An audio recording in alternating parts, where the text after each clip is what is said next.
جادو کا توڑ کیسے کیا جائے گا۔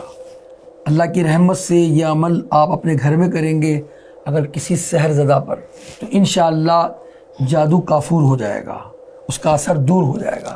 کرنا آپ نے یہ ہے ناظرین کہ آپ نے دہکتے کوئلے لینے ہیں اور سوتی دھاگا لینا ہے، مگر اس میں خیال رکھنا ہے کہ آسمانی کلر کا، نیلے رنگ کا آپ نے دھاگا لینا ہے۔ جنید بھائی دھاگا لے لیجیے۔ صحیح۔ اور جو سحر زدہ ہے، جس پر جادو ہو چکا ہے یا آپ کو شک ہے کہ اس پر جادو ہو چکا ہے، اس کی طبیعت خراب ہے، تو آپ اس کے ناپ کے 11 دھاگے لینے ہیں۔ آپ نے اس کے ناپ کے 11 دھاگے لینے، پیمائش کرنی ہے سر سے لے کر قدم تک۔ آپ اس وقت میرا ناپ لے لیں، صحیح۔ اور یہ بات یاد رکھیے کہ ہر دھاگا آپ نے ناپنا ہے، اندازے سے نہیں لینا۔ آپ نے ہر دھاگے کو آپ نے 11 کے 11 دھاگے آپ نے پیمائش کرنی ہے، 11 کے 11 دھاگے آپ نے پیمائش کرنی ہے، اور 11 دھاگوں کو اس کے بعد فولڈ کرنا ہے، اور اس کے بعد پھر آپ نے سورہ فلق پڑھنی ہے انشاءاللہ۔ یہ جب 11 دھاگے پیمائش کر لیں گے، پھر میں آپ کو بتاؤں گا کہ دم کیسے کرنا ہے آپ نے، اور اس کے بعد گرہ کیسے لگانی ہے آپ نے۔ یہ دیکھا آپ نے ناظرین کہ 11 جو ہے دھاگے یہ پورے ہو گئے، اور دیکھیں اس پر جو ہے وہ پہلے 11 دھاگے ناپ لیے آپ نے، اور اس کے بعد اب اس کو طے کریں، جی فولڈ کریں، اس کو ہو گئی، ایک مرتبہ اور فولڈ کریں گے، 2 مرتبہ فولڈ کرنا ہے آپ نے، اس کو یاد رکھیے گا۔ 11 دفعہ آپ نے پیمائش کر لی سر سے لے کر قدم تک، اس کے بعد اس کو ایک مرتبہ فولڈ کیا، پھر دوسری مرتبہ فولڈ کیا۔ اب اس صورت میں یہ صورتحال اس کی بن جائے گی، آپ دیکھیں انشاءاللہ الرحمن۔ یہ بہت مجرب عمل ہے، یہ جن لوگوں نے کیا ہے الحمدللہ، مجھے اس کے شواہد ہیں میرے پاس کہ ان کے اوپر جو بھی اثر تھا الحمدللہ ختم ہو گیا وہ۔ اور یہ 11 دھاگوں پر انشاءاللہ الرحمن اب ہم نے سورہ فلق پڑھنی ہے اور دم کرنا ہے۔ بہت غور سے دیکھنا ہے آپ نے دم کس طرح کیا جائے گا۔ پہلے ہلکی ایک ڈھیلی سی آپ نے گرہ لگانی ہے، اس طرح گرہ لگائیں کہ اس کا جو گرہ ہے وہ کھلی رہے، ٹائٹ نہ ہو وہ، اور اسی گرہ کے اندر ہم نے سورہ فلق پڑھ کر پھونکنا ہے، دم کرنا ہے۔ بسم اللہ الرحمن الرحیم، قل اعوذ برب الفلق من شر ما خلق ومن شر غاسق اذا وقب ومن شر النفاثات في العقد ومن شر حاسد اذا حسد۔ اب اس کو ٹائٹ کر دیجیے۔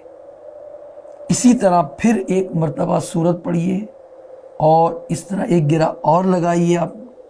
پھر یہ تمام جب گراہیں مکمل ہوں گی، اور سورہ فلق پڑھ کر دیکھیں، یہ آپ دیکھ رہے ہیں، ناظرین کو دکھائیں۔ اس کے بعد جب سورہ فلق کمپلیٹ ہوگی، آپ نے اس پر دم کرنا ہے، اس کے بعد پھر گرہ لگانا ہے۔ کتنی گرہیں لگیں گی؟ 2 گرہ ہو چکی ہیں، 11 گرہ لگانی ہے، 11 گرہیں لگانی ہے۔ 11 گرہیں لگانے کے بعد پھر کیا کرنا ہے آپ نے؟ 11 گرہیں لگانے کے بعد آپ نے دیکھتے ہوئے کوئلے پر اس کو ڈال دینا ہے۔ جیسے آپ ڈالیں گے، اگر اس کے بعد بو محسوس ہوئی تو اس کا مطلب ہے جادو کا اثر موجود ہے۔ اللہ کے کلام کی برکت سے انشاءاللہ اس عمل سے کچھ ہی دنوں میں آپ کے جادو کا اثر ختم ہو جائے گا۔ اچھا، جب تک بو آتی رہے، یعنی جب ہی آپ عمل کر رہے ہیں اور بو آ رہی ہے، جب تک آپ نے اس عمل کو کنٹینیو کرنا ہے۔ ایسا نہیں کہ ایک ہی مرتبہ آپ نے عمل کر دیا اور اس کے بعد چھوڑ دیا، نہیں۔ اور جب بو ختم ہو جائے گی، اس کا مطلب ہے جادو کا اثر ختم ہو جائے گا انشاءاللہ۔ اب جنید بھائی، اس کو جس پہ ہم نے سورہ فلق پڑھی ہے، اس دھاگے کو آپ کوئلوں پر ڈال دیں۔ اچھا، یہ تو ماشاءاللہ آپ نے طریقہ ارشاد فرمایا جادو کے توڑ کا۔ یہاں یہ بھی ارشاد فرمائیے، اب جیسے ہم نے دھاگے اس میں ڈال دیے، دھواں بھی نکلنا شروع ہو چکا ہے، اب پتہ کیسے چلے گا کہ جادو کا توڑ یہ ہو چکا ہے، جادو اس پر سے ختم ہو چکا ہے؟ پتہ ایسے چلے گا کہ آپ کی طبیعت حشاش بشاش ہو جائے گی، آپ ریلیکس محسوس کریں گے، اور وہ جو خواب ہے نا ڈراؤنے، جس کا میں نے بیان کیا تھا، وہ ڈراؤنے خواب جو ہیں وہ بند ہو جائیں گے انشاءاللہ۔ وہ چیزیں جو خواب میں دیکھا کرتے تھے، یا وہ جو کیفیات آپ کی جب آپ کے پاس سحر تھا وہ محسوس ہو رہی تھی، وہ ختم ہو جائیں گی۔ آپ اپنے آپ کو بہت ایزی فیل کریں گے، اور آپ کی طبیعت کے اندر ایک بہت شائستگی آ جائے گی انشاءاللہ الرحمن۔ ماشاء اللہ۔ اچھا، اس میں حضرت یہ بھی ارشاد فرمائیے کہ اس کا کوئی وقت مخصوص ہے جادو کے توڑ کا، یا روزانہ کتنی مرتبہ یہ عمل کیا جائے، اس میں کیا فرمائیں گے آپ؟ کوئی وقت مخصوص نہیں ہے، آپ دن میں 1 مرتبہ کریں گے جب تک بو آتی رہے، اس کو آپ روزانہ 1 مرتبہ کر سکتے ہیں۔